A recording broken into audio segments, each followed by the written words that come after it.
어제 오늘 장례식에 갔거든요. 예. 근데 이제 오늘 예정이 없이 제가 하게 돼서 어찌 내가 오늘 이렇게 걸렸을까 이렇게. 예, 오늘 되게 뜨겁게 하나님 말씀을 막 전할 그런 기분은 사실 이제 못 돼가지고 여러분께 큰 은혜를 끼치기보다는 그냥 인생을 돌아보는 그런 나눔의 시간이 되었으면 합니다. 저도 제 인생을 조금 오픈하고요. 그랬으면 좋겠어요. 몇 가지를 나눌 텐데요. 첫 번째 제가 얼마 전에 맹성 교사님께 예언기도 아닌 예언기도를 비슷하게 해드린 적이 있었어요.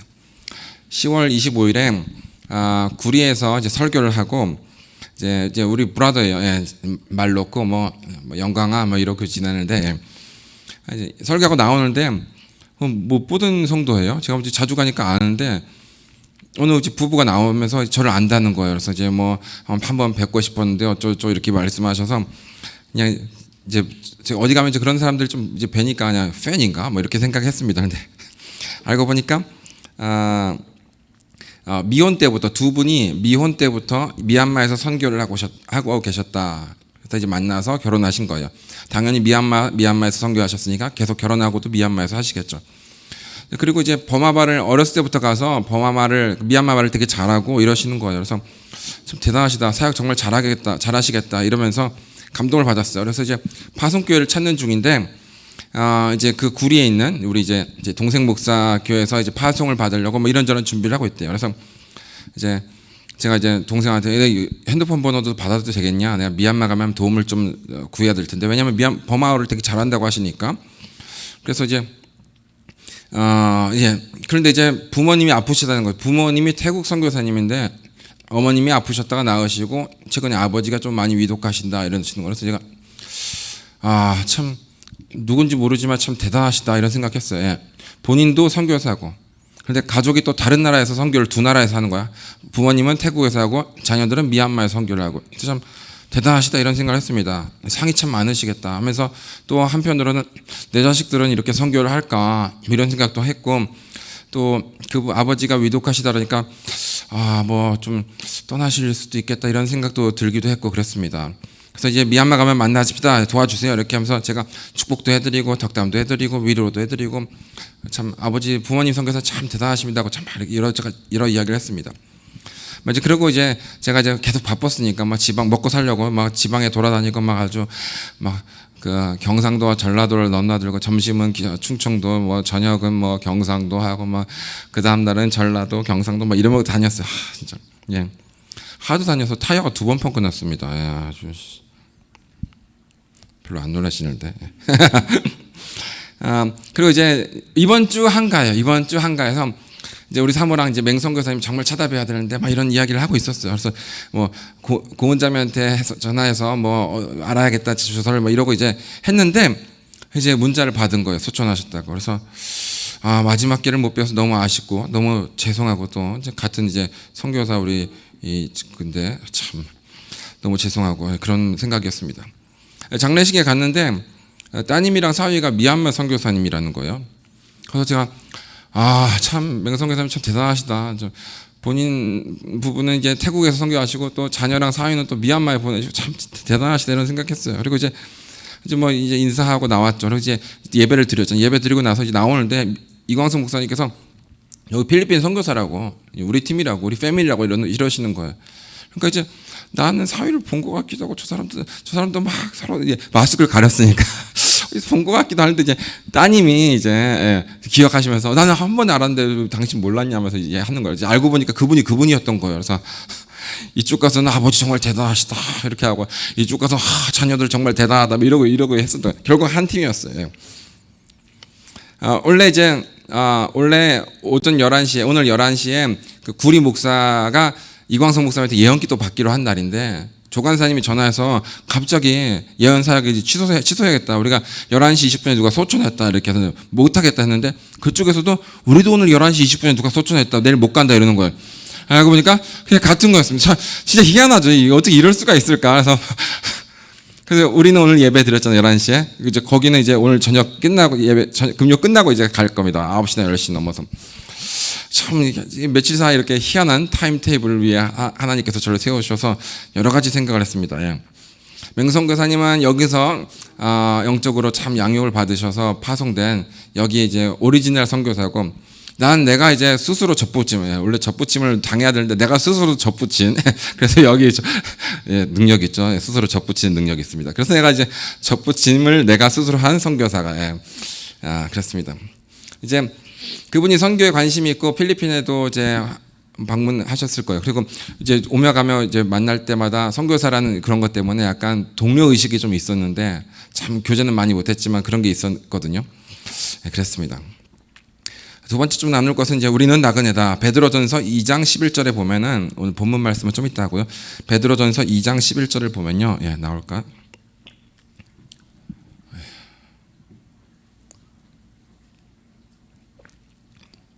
안 나오면 그냥 읽겠습니다. 베드로전서 2장 11절.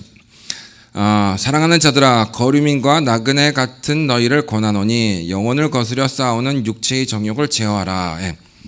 나그네 같은, 옛날 성경으로는 나그네와 행인 같은 너희를 권하노니 이렇게 되어 있습니다. 우리를 나그네라고 성경은 정확하게 이야기하고 있어요. 나그네는 뭘까요? 출발 지점이 있고, 지금 잠깐 여기 있는 사람이, 내가 지금 나그네를 봤을 때는 나는 여기가 내 집이고 나그네는 자기 집이 아니에요. 그렇죠? 난 여기 계속 있겠지만 그 사람은 돌아가야 되는 거예요. 근데 이 사람이 퍼질러 가지고 막 뭘 대단한 걸 막 버리고 되게 오래 있을 것처럼 하면 우리가 이럴 수 있죠. 너 안 가? 너 안 가? 이러잖아요. 그렇죠? 그런 겁니다. 지금 우리가 나그네라는 거죠. 이제 우리 한 형제가 이제 떠났는데요. 이제 사실은 우리를 떠나 우리보다 먼저 아버지 품에 안긴 거죠. 더 정확하게 이야기하면 원래 왔던 곳으로 돌아가신 거죠. 원래 왔던 곳으로. 참 다행입니다. 참 잘 가셨다라는 생각이 듭니다. 왜냐하면 왔던 곳, 여기서 왔는데 왔던 곳을 못 가고 다른 곳으로 가는 사람이 되게 많아요. 그렇죠?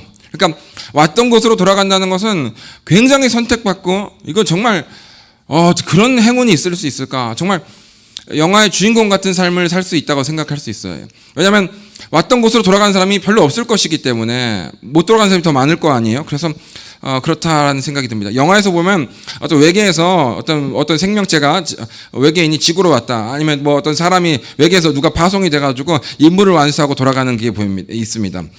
이제 뭐 외계인은 없고 UFO도 없고 뭐 그런 것도 없지만 이런 생각은 해요.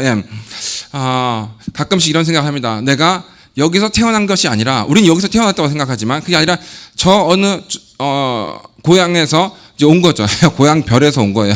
고향에서 왔다가 잠시 일을 하고 빨리 이제 가야 되는 거죠. 우리 영화에서 보면 가끔 가다가 주인공이 이제 여기서 이제 출발해서 지구라는 땅에 도착해서 막 있는데 빨리 와야 되는데 이놈이 빨리 미션 끝나고 빨리 와야 돼. 기대하는데 얘가 갑자기 어떤 여자를 만나서 사랑에 빠져가지고 가정을 만들려고 하면 이 본부가 되게 패닉스. 저 지금 뭐 하는 거야? 쟤는 지금 막 이러잖아요. 그렇죠? 그래서 이제 걔를 잡으러 또 다른 애를 보내고, 걔까지 안 되니까 또 다른 애를 보내고, 이런 영화들 되게 많아요. 그렇죠? 우리가 사실은 이제 그런 거라는 거예요. 그렇게 생각하면은 지금 여러분이 여기서 태어난 존재가 아니라 저기서 보내심을 받았던 존재. 그렇기 때문에 다시 가야 된다. 본부가 기다리고 있다라는 생각을 한다면은 굉장히 여러분이 우월한 존재, 특별한 존재, 그리고 사명감 있는 존재로 우리가 생각할 수 있는 거죠. 맹성교사님, 좋은 교회를 만나서, 또 좋은 목자, 담임 목사님을 만나서 좋은 가르침을 배우고 또 배운 대로 살다가 떠나셨으니 이보다 모험적인 인생은 없다라는 생각이 들어요. 정말 최고의 성공입니다. 개인적으로 정말 유가족들에게는 좀 위로를 전하지만, 개인적으로는 맹성교사님 정말 축하드리고 솔직히 부럽습니다.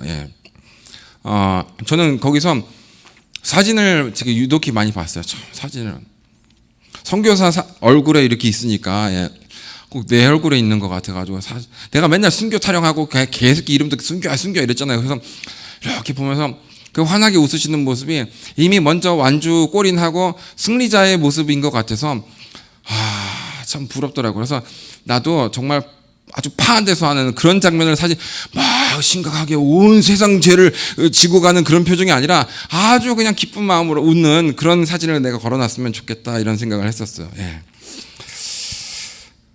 사진을 정말 많이 봤습니다. 정말 성공하고 아주 지혜로운 나그네였어요. 맹성교사님 아주 성공하고 지혜로운 나그네였다. 나그네는 빨리 시킨 일을 빨리 하고 집에 돌아가서 쉬는 게 최고입니다. 빨리 돌아가서 쉬는 게 최고입니다. 빨리 다 죽으라는 건 아니고요, 여러분은. 그렇다는 뜻입니다. 세 번째 좀 나눌 것은 우리는 부분을 알 뿐이다. 예. 누구도 다 알 수는 없습니다. 예. 제가 이광성 목사님을 처음 만났을 때 정말 이제 교회에서 버림받고 정말 이제 뭐 목사님 표현으로 하면 이제 끈떨어진 연이라고 하셨는데 그런 표현을 처음 들어봤어요. 목사님 만나고 나서. 그래서 끈떨어진 연이라고 하셨는데 그때 이제 이광성 목사님한테 배우면서 저는 나의 인생에서 이제 더 이상은 퀘스천 같은 어려운 일은 없을 것이다. 왜 예언은 정말 우리의 길을 인도하니까 이런 생각을 했는데 오히려 목사님께서 예언은 부분적일 뿐이다. 부분적인 미래 지식이다. 왜냐하면 그것 예언이란 게 퍼즐의 한 조각인데 그게 다 알게 된다면 그럼 우리는 믿음이란 게 필요가 없다는 거예요. 그러니까 하나님을 의지하고 하나님을 신뢰하고 안 이루어졌음에도 불구하고 그럼에도 불구하고 하나님께서 내 기도를 들었다 내 삶을 보고 계신다라는 그런 어떤 굳게 붙잡는 인내와 믿음 같은 것이 안 생기는 거죠. 예.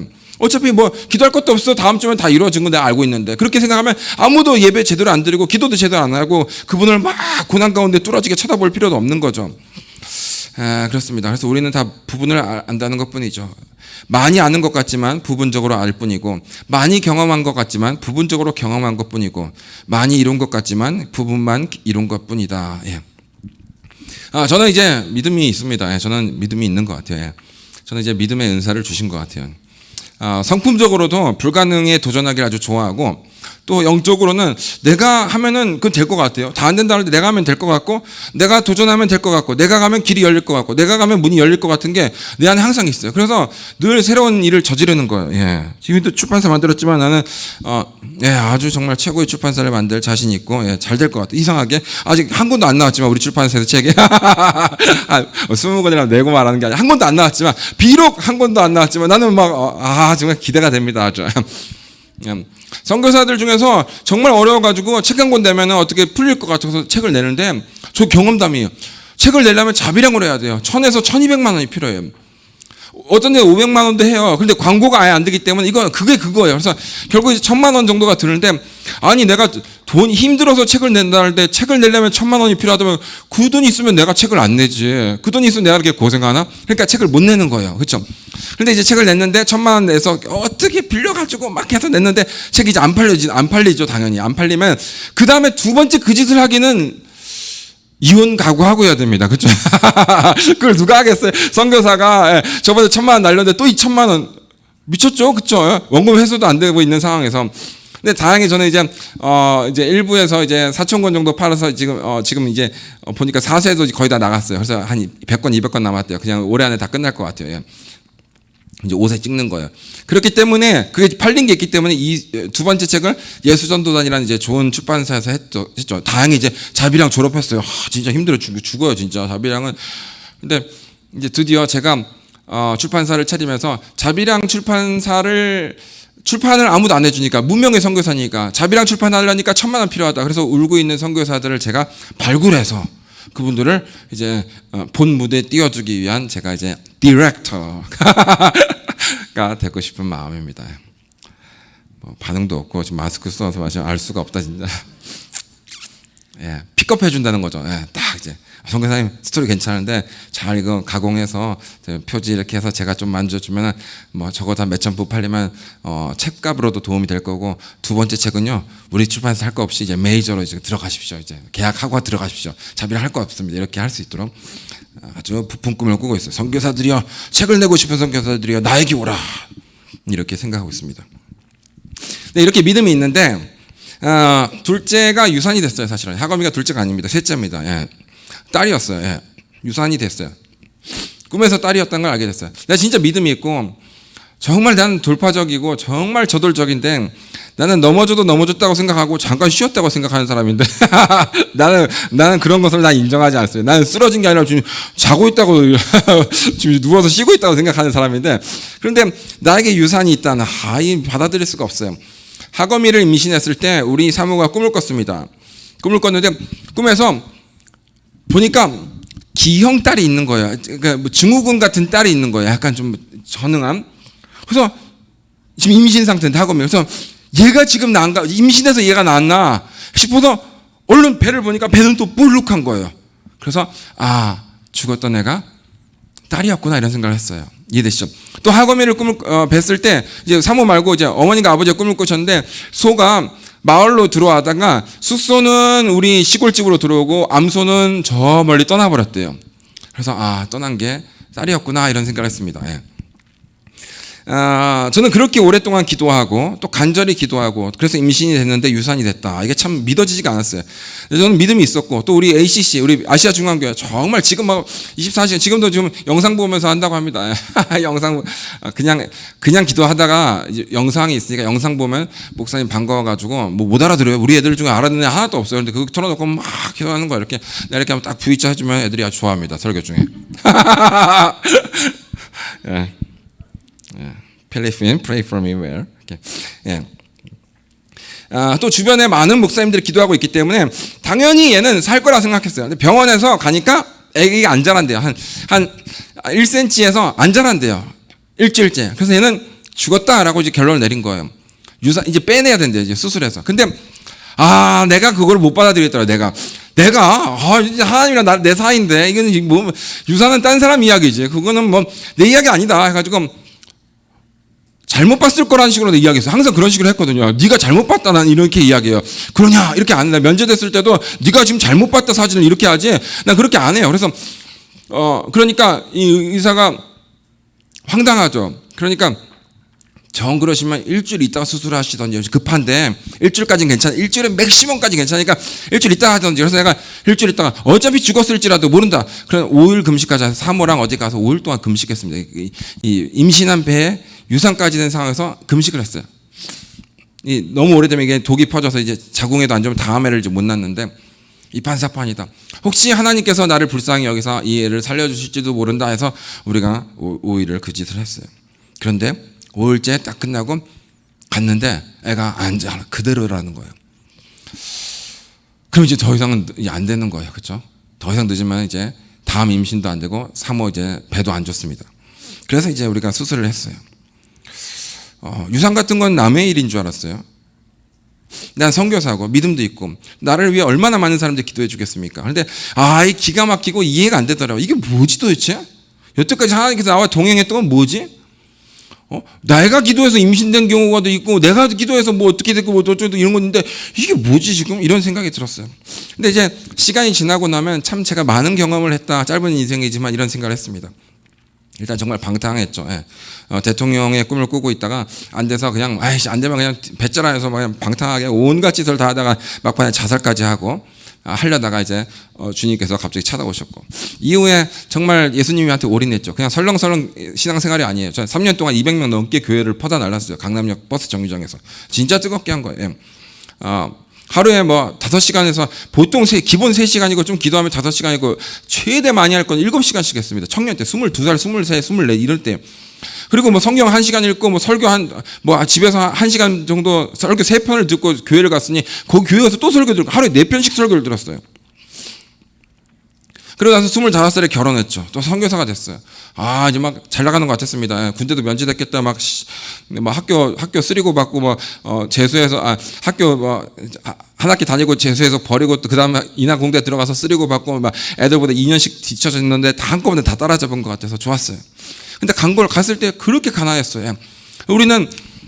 우리 사모가 이제 출산하고 나서 우리 출산이란다. 우리가 이제 퇴사하고 나서 퇴직금을 한 500만 원 받았고 또 여기저기서 들어오는 돈이 있어가지고 양가 부모님이랑 담임 목사님은 당연히 직원들이 한 돈 1,000만 원 챙겨서 갈 거라시라 생각했는데 우린 주일날 밤에 본당 문 열고 들어와서 500만 원 그냥 헌금 넣었습니다. 그냥 그대로 다 넣었어요. 그리고 주님만 의지하고 진짜 빈손, 돈이 없어서 빈손으로 가는 게 아니라 있는데 주님만 의지하고 빈손으로 갑니다 했어요. 그래서 정말 엄청난 일이 있을 줄 알았어요. 근데 주님께서 안 이도우시고 극심한 가난을 쌀이 똑똑똑 떨어지고 막 개랑 같이 저 풀 뜯어먹고 죽으려고 그런 생각했었죠. 예.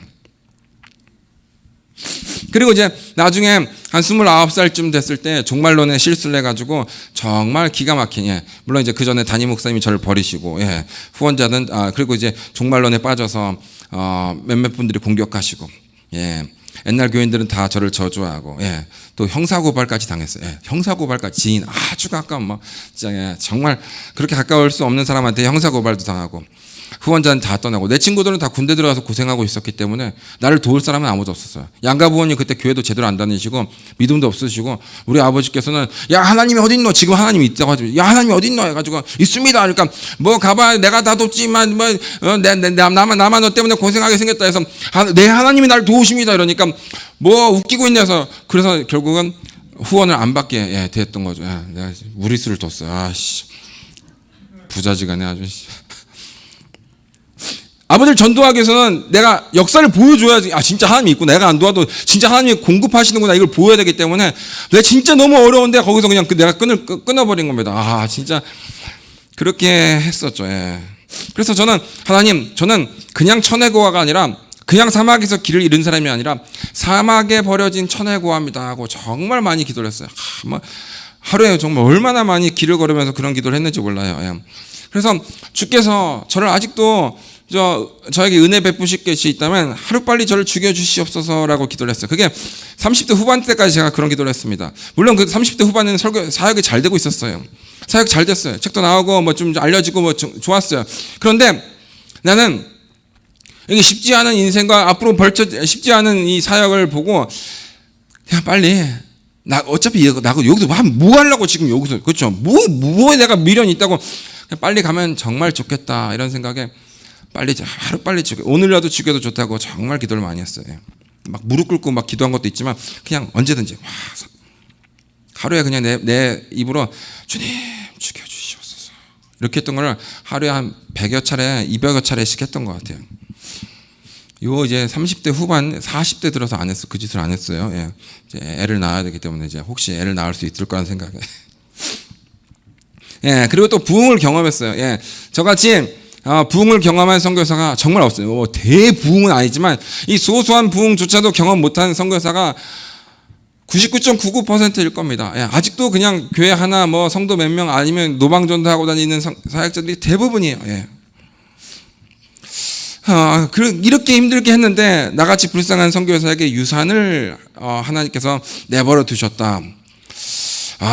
참 하나님께서 선하신 분이 아니고 그냥 지혜로우시고 그냥 전능하신 분이라면 전 이런 기도를 할 수 있었을 것 같아요. 하나님, 남의 인생 가지고 너무 그렇게 하시는 거 아닙니다. 이렇게. 선하고 나를 사랑한 게 아니라 그냥 힘 있는 어떤 절대자의 존재. 나랑 무슨 아버지 자식 간의 관계가 아니야. 근데 막 사장이 그렇게 나를 막 그렇게까지 하네. 신입을. 그러면 이리 돌리고 저리 돌리고 지방 돌리고 막 3년 고생 지방 부산에서 5년 고생하면 와 자리 하나 줄게 했는데 돌아오니까 또 전라도로 보내고 이런 식으로 하면 진짜 진짜 그렇게 하는 거 아니 사장님 그렇게 하는 거 아닙니다. 이렇게 하겠죠. 하나님 남의 인생 가지고 그렇게 장난하시는 거 아닙니다. 전능하시다고 그러면 됩니까? 굴리고 던지고 발로 차더라도 나중에 제자리만 갖다 놔주세요. 내 인생 그렇게 기도를 했을 거예요. 근데 이제 주님 워낙 선하시고 워낙 사랑이시니까 그 어떤 내가 이해하지 못하는 어떤 뜻이 있지 않을까. 내가 5만 종류의 고생을 다 했지만 정말 어떤 뜻이 있을 것이라는 생각을 했어요. 참 그렇게 순교가 꿈이고 데려가 달라는 저는 안 데려가시고 좀 더 일하시겠다는 분을 지금 데려가셔서 이게 하나님 이게 참 이해가 할 수 없다는 부분입니다. 어떤 사역자는 정말 부흥을 원해요. 간절히 부흥을 기도합니다. 근데 부흥을 허락 안 하세요. 어떤 사역자는 하나님 나 너무 힘드니까 그냥 나 요것만 한 몇 명만 아니면 사역도 싫어. 그런데도 부흥을 주십니다. 그러니까 이게 이해를 못해. 그러니까 부흥을 달라는데 부흥을 주시기도 하고 필요 없다는데 안 주시기도 해요. 그런데 또 이게 크로스가 돼서 그러지 않은 내 뜻이 아닌데 내 뜻과 반대로 간다는 거예요. 하나님 돈을 많이 주세요. 그렇게 많은 크리스천들이 기도하는데 돈 구경이 없습니다. 아직도 우리나라 빚잔치예요. 아직 그렇죠? 빚으로 끌어올리는 겁니다. 지금 경제를. 근데 어떤 사람은 그냥 아이고 그냥 뭐 머리 아프다가 요 정도만 좋겠다는데 하나님께서 계속 부어주세요. 유명해지고 싶어서 유명해지기도 하고 유명하기 싫으니까 유명 안 해지기도 해요. 근데 어떤 사람은 정말 유명해지고 싶고 한번 TV 나오고 싶은데 그렇게도 안 나와요. 저는 TV 나왔어요. 여러분 CTS 기억해 주세요. 극동방송 여러 번 나가요. 109.5, 106.5 모르겠습니다. 사랑해 주세요. 극동방송. 어떤 사람은 나 유명세 정말 싫다고 막 카메라 앞에서 막 손살에 치고 있는데도 계속 언론이 그를 스포트라이트를 해요. 이거 참 이게 주님 마음입니다. 참. 여러분들이 어떤 생각을 하고 있는지 모르겠습니다. 왜 돌아가셨지? 진짜 나쁜 사람이면 이런 생각할 거예요. 맹성교사님이 얼마나 좋으신 분인지 모르고 또 여러분이 나쁜 사람이라면 죄를 지었나? 하나님께서 선교를 안 받으셨나? 오만 생각이 가능할 수 있어요. 어떤 선교사의 죽음이란 것은. 왜냐하면 나도 선교지에 있지만 선교지에서 우리 필리핀에 있었던 일이에요. 스타렉스에 목사 9명 꽉꽉 채워서 질주를 하고 있는데 빗길에 그냥 뒤집어졌어요. 그냥 즉사로 9명이 다 갔어요. 우리 필리핀에서 있었던 거예요. 그러면은 이게 교계가 좁으니까 한 달이 걸치면 다 알아요. 근데 그 사람들이 그 9명을 진짜 어지간해서 교단 모임하고 뭐 마닐라 선교협회 뭐 필리핀 선교사협회 모임하는 사람들은 그 9명 중 한 명은 안단 말이에요. 그것도 10년 20년 서역했던 사람은 다 알죠. 근데 그거를 보고 야 죄를 저질렀다 그 선교를 안 받는다 그러면 과연 우리는 또 얼마나 의로우신가 오만 생각을 하게 돼 있어요. 그러면 또 그건 또 왜 하나님께서 허락하셨는가. 그러니까 우리가 모르는 어떤 참 세계 어떤 일들은 그 상황은 그 감정 그 상황과 그 감정은 당사자만 아는 게 있어요. 주변인은 절대 모르고 짐작을 할 수 있지만 짐작조차도 못하는 것도 있어요.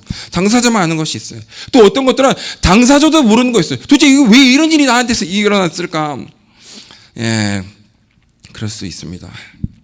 그렇기 때문에 우리 모두는 어두운 마음 또 부정적인 마음 정죄하는 마음보다는 그냥 이해가 안 되면 어떤 일이 있겠지, 그렇죠? 어떤 일이 있겠지. 우리가 모르는 어떤 놀라운 일이 있겠지. 이렇게 생각하면 좋을 것 같아요. 적극적인 분, 뜨거운 분일수록 자기의 실패를 인정하지 않으려고 그래요. 자기가 아픈 걸 인정하지 않으려는 마음이 있습니다. 그래서 더 노력해요. 저 같은 경우 그렇습니다. 뭐 실패하면은 나 이게 실패가 아니라니까. 나 이제 도약한다. 잠깐 움츠린 거예요. 열발 날락한다 이제 이런데 주변 시선은 그게 아니니까 차라리 나를 차단해 버려. 그냥 내가 어디 숨어 버립니다. 그냥 카톡이나 이런 데서 사라져 버려요. 그렇게 생각하는 생각조차도 다 무거운 생각이라는 거죠. 무겁고 짐 같은 생각들이에요. 윌리엄 캐리라는 영국의 아주 이제 유명하죠. 구두 수성공이 있었어요. 이 사람이 30대 초반에 영국으로 갔습니다. 가니까 1700년도 1800년도니까 성경책도 없고 번역도 아예 안 돼가지고 이게 인도어가 정말 많잖아요. 그렇죠? 이게 소수부족. 그래서 하나씩 성경 번역 작업을 하고 있었어요. 몇 개 어족을 이제 번역을 하고 있었는데 그때 딴 데도 노름하고 온 게 아니에요. 술 마시고 온 게 아니에요. 푹 친 게 아니에요. 사역 갔다 오누고 있는 사이에 자기 센터가 불이 나가지고 그 정말 수년 동안 번역한 작업과 그 인도 문법에 대한 거, 인도 단어에 대한 게 그냥 홀랑 다 타버렸어요. 기가 막히죠. 하나님이 어디 있어요? 진짜 하나님이 이럴 수가 있습니까? 그래서 이 안타까운 소식이 절망하고 와 나는 끝났구나. 이 오랜 세월에 이게 도대체 무슨 짓이 아버지는 나보고 미쳤다 그러고 마누라는 나보고 돌았다 그러고 그래서 이 고생을 하면서 여기까지 왔는데 이제 인도어로 된 성경책이 출판 직전이었어요. 인쇄하고 지금 출판 직전인데 이게 활랑 불타는 거예요. 이게 뭐 자르고 찾을 수가 없어요. 왜냐면 센터가 다 불탔기 때문에. 여기서 넘어졌으면 끝났는데 이 사람이 무슨 뜻이 있을 것이다. 내가 모르는 무슨 뜻이 있을 것이다 해가지고 이 소식을 알리기 시작했어요. 그래서 인도의 수많은 청년들이 그런 일이 있었냐? 우리가 가서 돕자 해가지고 정말 많은 청년들이 와서 혼자 일하던 것보다 비교가 안 되게 많은 청년들이 와서 도왔어요. 그리고 정말 많은 센터들과 이런들이 물류 지원을 해주고 해서 나중에 덴마크 정부 국왕들까지도 도와주고 이게 어마어마한 사역을 한 사람이에요. 그래서 인도의 성자라고 불릴 정도로 그런 일을 했었어요. 끝났다 라고 생각하고 그렇게 말을 뱉으면 정말 끝나고 아무 의미 없는 인생이 되고 아무 의미 없는 그 사업이 되는 겁니다. 그런데 헛수고죠. 근데 끝나지 않았다. 내가 모르는 어떤 일이 오고 있다.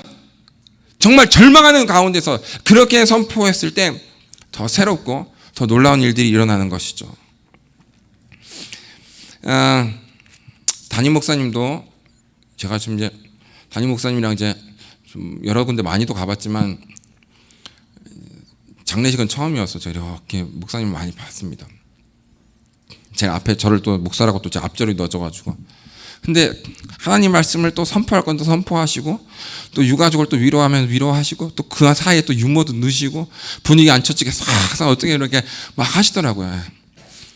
그냥 우리는 거의 대부분의 성도들은 멍 때리고 멍하게 어떤 생각에 잠겨 있는데 목사님은 그 와중에서 막 요리를 하면서 막 양념 넣고 막 이렇게 하시더라고요. 그래서 그게 진짜 어렵습니다. 그게 아주 기술자십니다. 그거요.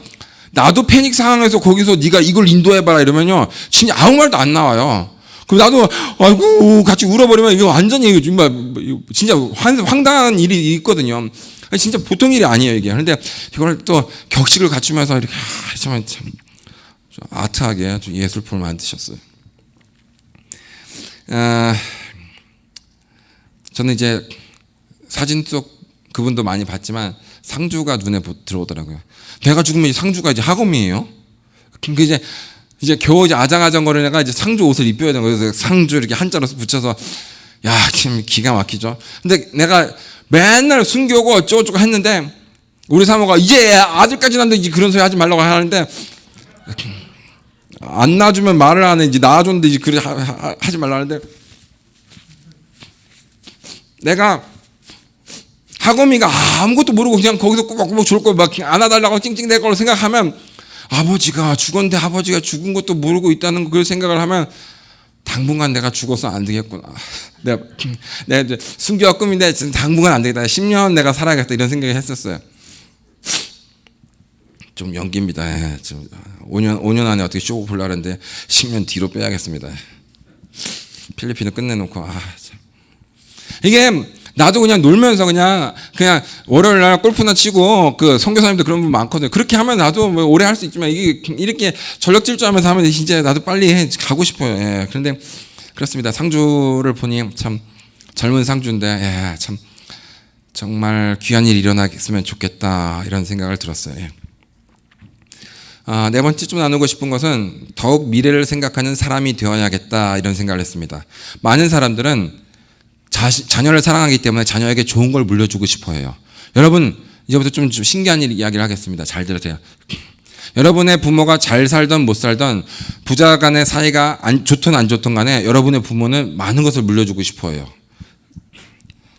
빚은 안 물려줬으면 좋겠는데 내 마음은 이런데 그래도 뭔가를 물려주고 싶어 해요. 예. 내 친구가 아버지가 수백억의 부자였어요. 그런데 이게 1, 2, 3 쿠션으로 이게 우리 불이 나고 뭐가 되고 하니까 그냥 싹 그 수백억의 재산이 그냥 하루아침에 없어지더라고요. 그러면서 그 가족이 예수를 만나게 됐어요. 희한해요. 그런데 이제 내 친구는 수백억의 이제 상속자가 될 거라고 생각을 했었어요. 근데 이제 빚은 안 물려줬으면 좋겠다는데 아버지께서 어디 가서 어떻게 사고를 쳐가지고 몇 억의 빚을 이제 물려주고 가신 거예요. 그래서 막 기가 막혀 하더라고요. 근데 이제 우리가 부모와 자식 간에 사이가 좋든 안 좋든, 그가 부자든 아니든 간에 많은 것을 물려주고 싶어 해요. 모든 사람은 그렇습니다. 근데 잘 들으셔야 돼요. 제가 지인이에게 나도 부모인지라 진짜 아무것도 없는데 걔는 빚이나 안 물려줬으면 좋겠다 이런 생각 할지 모르지만 나는 정말 어마어마한 걸 물려줄 생각을 가지고 있어요.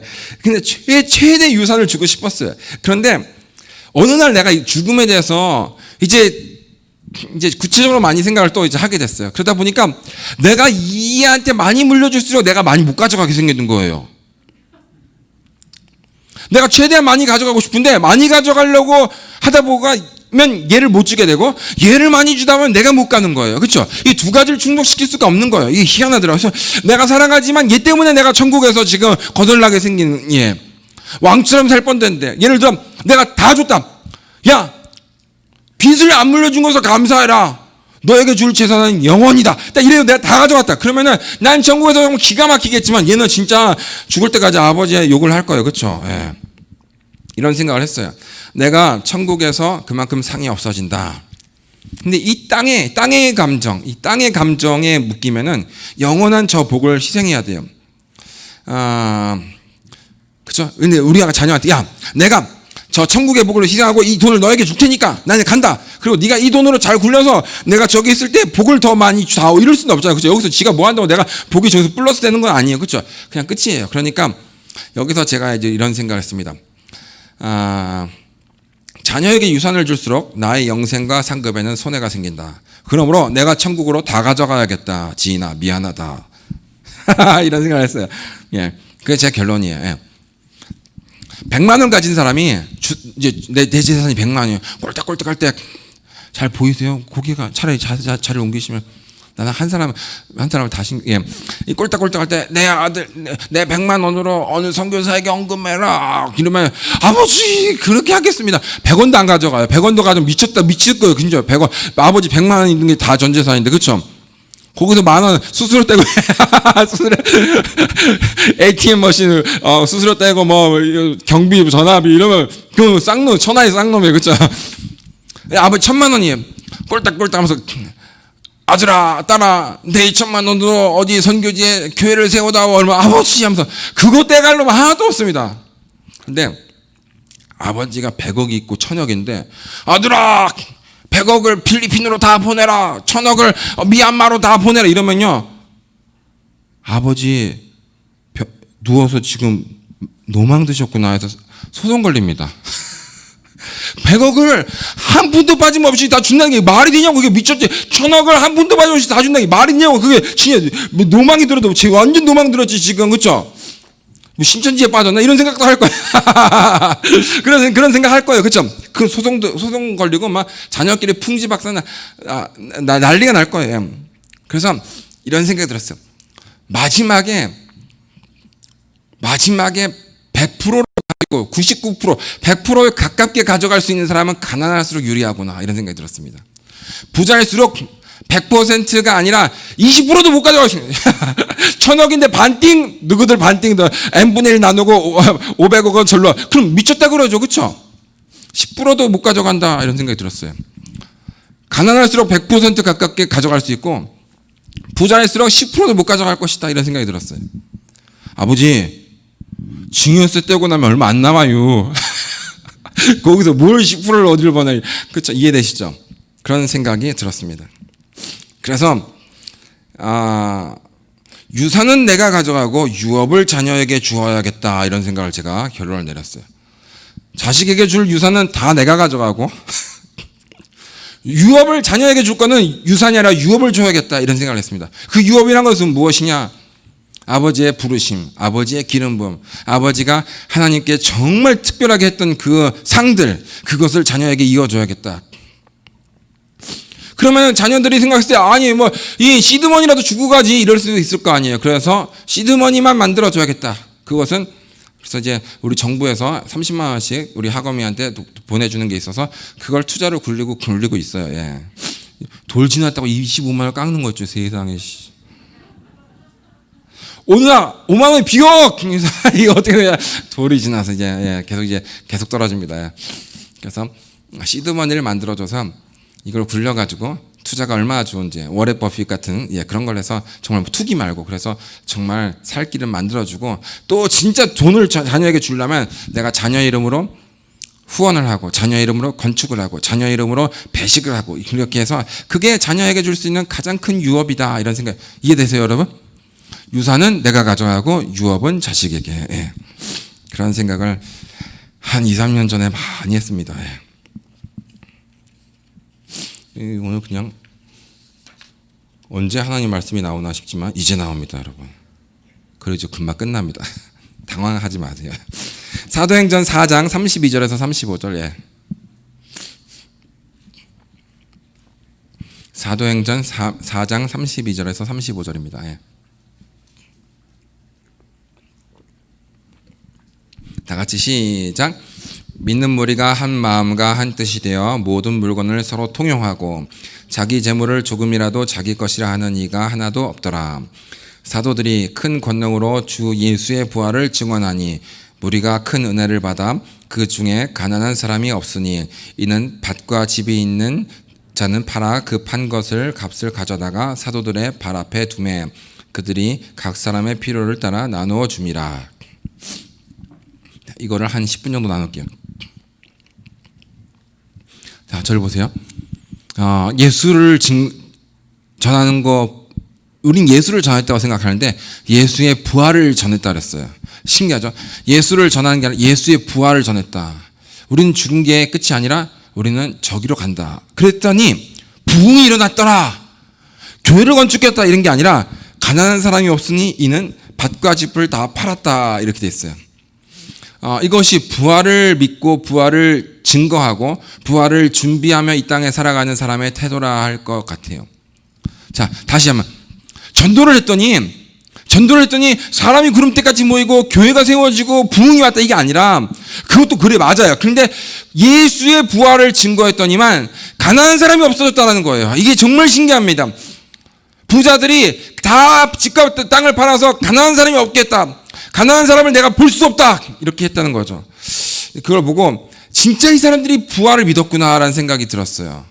여러분 보고 있으세요? 아이고, 진짜 요즘에 설교하시는 목사님들 정말 격려를 받아야 됩니다. 거의 뭐 반을 안 보이니까 이거 알 수가 없습니다. 뭐 이쪽에 걸쳐버리면은 그래도 될 텐데 이렇게 다 걸치니까 진짜 힘들어요. 특별히 저는 커뮤니케이션을 웃기면서 이렇게 가는데 뭐 알 수가 없으니까 정말 아주 어려워. 바라웃기는 투명 마스크를 씌웠으면 좋겠어요. 투명으로서 웃을 때 웃는 게 보이게. 우리가 진짜 부활을 믿는 사람이라면은 나를 위한 삶을 사는 건 꼴등이고요, 가족을 위한 삶을 사는 건 삼류고, 남을 위한 삶을 사는 건 이류고, 하나님과 그의 나라를 위해 사는 것이 인류다, 이런 생각이 들었어요. 하나님과 하나님 나라를 위해 사는 건 인류, 남을 위해 사는 건 이류, 지 가족을 위해 사는 건 삼류, 지 라이프, 지 인생을 위해 사는 건 꼴등이다, 이런 생각이 들었습니다. 여러분, 사시면서 우리가 부활을 좀 생각해 볼 필요가 있습니다.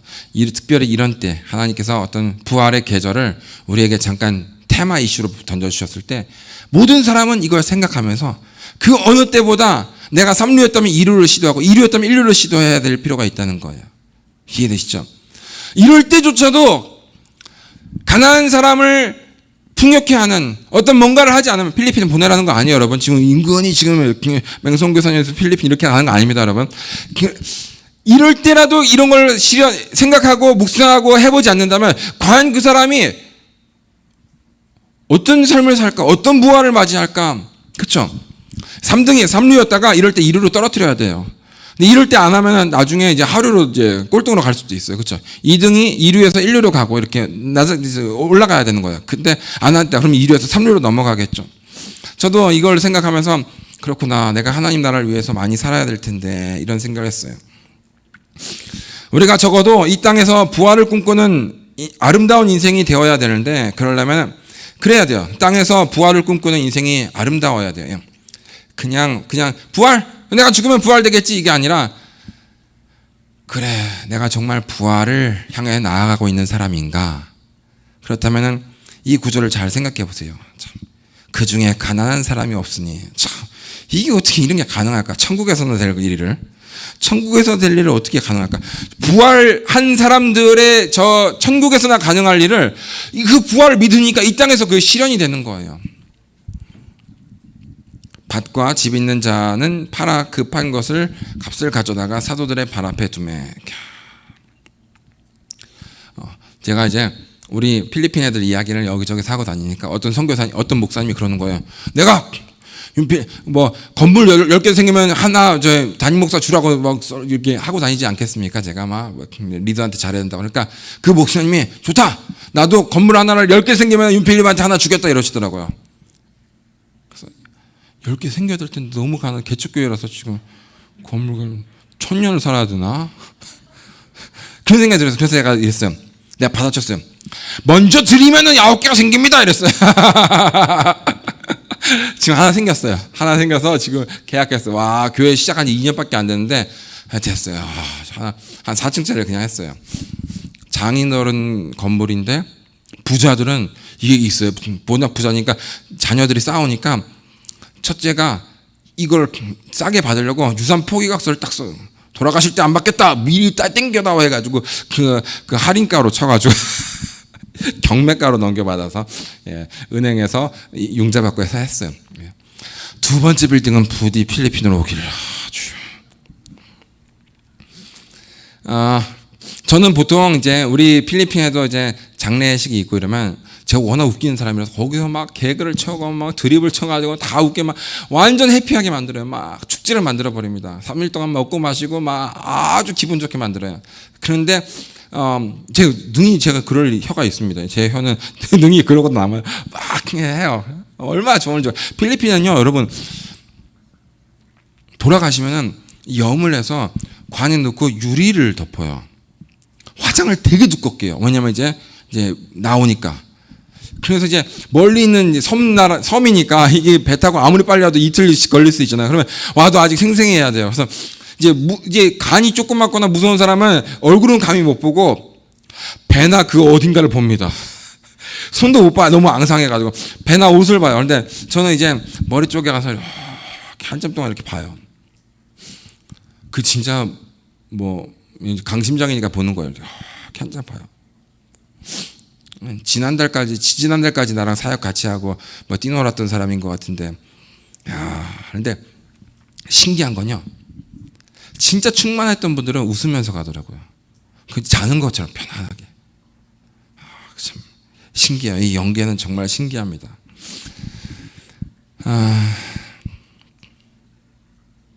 유가족들을 잘 우리가 위로하는 기도를 하고, 또 같은 선교사라 그런지 참 별 마음이 다 듭니다. 같은 동지라서 그런지, 같은 선교지에서 우쌰우쌰는 안 해봤지만 같은 그런 게 있어서 그런지 참 희한합니다. 내가 갈 때는 멋있게 가야 될 텐데, 정말 해피하게 가야 될 텐데, 이런 생각도 들고. 여러분 다들 잘 멋있게 떠나시길 축복합니다. 여러분, 왔던 대로 다시 돌아가는 거기 때문에 가는 게 아니에요. 그렇죠? 돌아가는 거기 때문에 무서워할 것도 없고, 막 연기하고 한 달만 더 버티, 2년만 3년만 내게 시간을 주시오면 그럴 필요도 없어요. 아니 가는 거예요. 그렇죠? 나 설교하면 집에 가요, 여러분. 그렇죠? 집에 가면 학원이도 있고 우리 사모도 있고 가야지. 여기서 나 혼자 아무도 없는데 뭐 2부 3부 나 혼자 부흥회를 하겠습니까? 뭐 하겠습니까? 가야지. 그렇죠? 그런 겁니다. 그래서 우리가 떠나는 것을 자연스럽게 그렇게 할 필요가 있다고 생각합니다. 오늘 말씀은 이렇게 마치고요. 여러분들 오늘 성경 구절을 잘 묵상하면서 그렇게 기도했으면 좋겠습니다. 우리가 모르는 인생이 있다. 우리가 알지 못하는 어떤 그 영역이 있다. 하나님께서 그 가족에게 큰 유업을, 아버지의 유업을 주사 자녀들이 정말 하나님 나라에 헌신하고 충성할 수 있는 그런 때가 되었으면 좋겠습니다. 그리고 제가 정말 많은 여러 가지 것들에 고생을 하다 보니까 깨달은 것은, 그래서 제가 다 이해하게 됩니다. 부모 욕하는 애들도 다 이해가 되고, 자살하려는 놈도 이해가 되고, 쓰리고 맞아서 학교 잘린 놈도 내가 이해가 되고, 다 이해됩니다. 다. 내가 그래서 어지간한 애는 다 내가 붙으면 다 감아버립니다. 너는 어찌 그런 삶을 살아왔느냐, 이렇게 내가 하지가 않아요. 이제는 유산했던 사람도 이해되고 다 이해됩니다. 많은 영혼을 구원하기 위해서 사도 바울을 높은데 낮은데 부한데 가난한데 이런데 처하게 했던 것처럼, 우리가 처하는 모든 삶의 상황들이 다 축복의 이유고 또 영혼 구원의 이유죠. 기도하겠습니다. 하나님, 우리가 조촐하게 오지만 멋있게 돌아가게 하여 주시옵소서. 우리 모두가 죽음에 대해서 두렵지 않게 하여 주시고, 하나님 그것을 영광으로 알게 하여 주시옵소서. 이 땅에서 비록 힘들고 어렵게 살지만 우리가 떠날 때는 온 천국이 진동하며 우리를 반길 수 있는 그런 영광스럽고 위대한 인생 살다 가게 하여 주시옵소서. 우리를 통해서 수많은 사람이 예수 그리스도를 믿게 하여 주시고, 우리가 죽는 날까지 예수 그리스도의 부활을 증거하게 하여 주시옵소서. 온 천하가 대한민국을 인하여, 우리의 삶을 인하여 복을 받게 하여 주시고, 많은 사람들이 가난하고 병든 것에서 노임을 받게 하여 주시옵소서. 주님, 이 시간에 여기 있는 모든 분들, 온라인으로 듣는 분들 모두 축복합니다. 삶에 있는 모든 어려운 순간들, 우리가 이해할 수 없었고, 와 어떻게 나에게 이런 일이, 와 내가 예수 믿는데, 내가 기도하는데 어떻게 이런 일이, 아니 그런 일이 있어야 될 줄로 믿습니다. 하나님, 모든 종류의 사람들을 이해하기 위해서, 그들을 품기 위해서, 그들을 예수 그리스도로 인도하기 위해서 모든 종류의 어려움들이 있어야 될 줄로 믿습니다. 그러나 우리가 그것을 짧게 경험하게 하시고 길게 경험하지 않게 하여 주시고, 하나님 우리가 그곳에서 많은 깨달음을 얻게 하여 주시옵소서. 우리의 인생이 주 앞에 있사오니 우리가 겸손케 하여 주시옵소서. 우리가 우리의 인생의 주인이 아니라, 우리가 우리 인생을 디자인할 수 있는 것이 아니라 오직 주님 손 안에 있사오니 주님 우리 인생을 받아주시고 사용하여 주시옵소서. 기도하세요 여러분. 하나님 앞에 있다고 생각하고 기도하세요. 하나님 앞에 있다고 생각하고 기도하세요. 나의 인생 위대한 인생 되게 하여 주시옵소서. 많은 사람을 구원하고 가리라. 많은 사람을 돕고 떠나리라. 내가 왔던 곳으로 돌아가리라.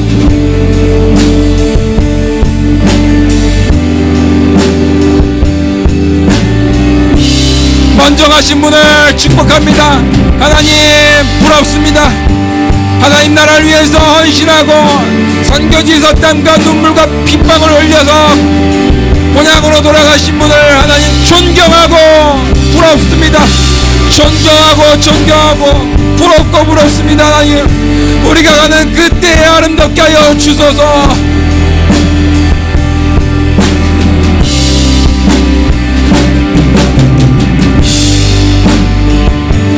그는 가장 성공한 인생이었습니다. 하나님 가장 지혜로운 청지기, 가장 성공한 인생, 하나님 우리가 성공한 인생 살게 하여 주시옵소서. 이 땅에서 우왕좌왕 시간 낭비하지 않게 하여 주시고 하나님께서 주신 사명과 미션을 이루기 위해서 전력 질주하게 하여 주소서. 내가 나의 위대한 사명을 이룰 것입니다. 내가 나의 영광스러운 사명을 이룰 것입니다. 하나님 천국으로 다 가져갈 수 있게 하여 주시옵소서. 유산은 가져가고 유업을 자녀에게 주는 지혜로운 사람들이 되게 하여 주시옵소서. 영광스러운 천국 주님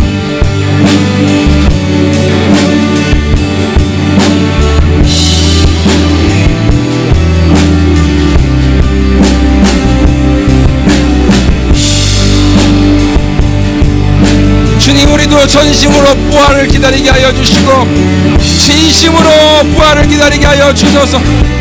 부활을 믿을 뿐만 아니라 부활을 기다리는 사람의 삶을 살게 하여 주시옵소서. 부활을 믿을 뿐만 아니라 부활을 기다리는 삶을 살게 하여 주시옵소서. 이 땅에서 부활을 품는 삶을 살게 하여 주시옵소서. 나를 위한 삶을 꼴등의 인생이 아니라 하나님 나라를 위한 1등 인생 되게 하여 주시옵소서. 인류 인생 되게 하여 주시옵소서. 여기 있는 우리 모두에게 부활이 우리 마음에 심겨지게 하여 주시옵소서. 부활이 우리 마음에 심겨지게 하여 주시옵소서. 영광스러운 부활이 심겨지게 하여 주소서.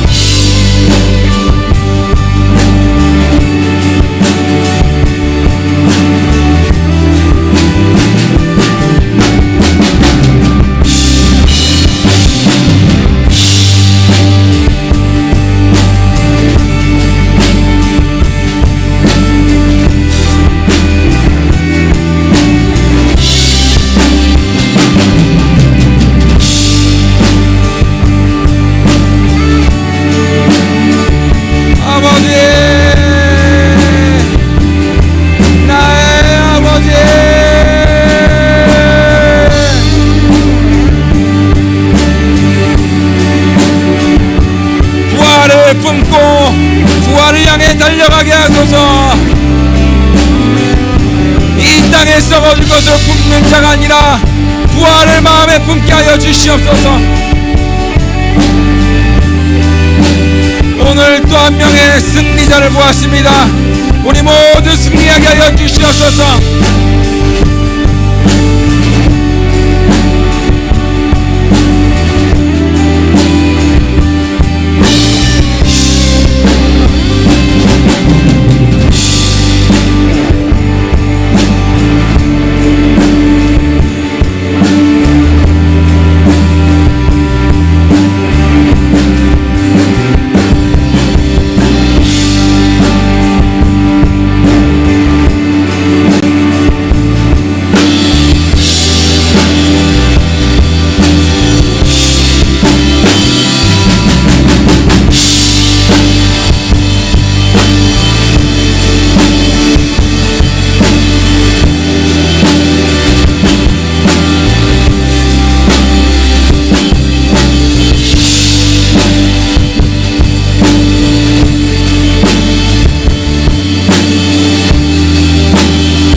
만져주시옵소서.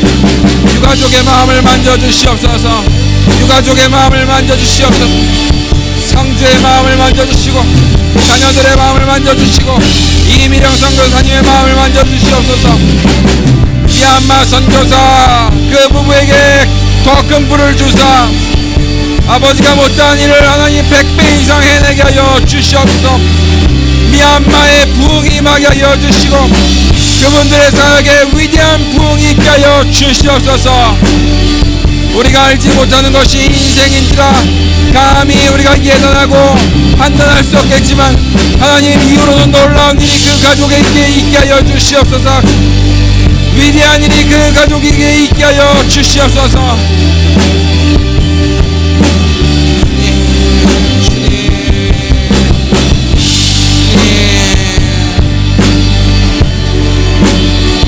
온 가족이 하나님께 헌신된 가족이 되게 하여 주시옵소서.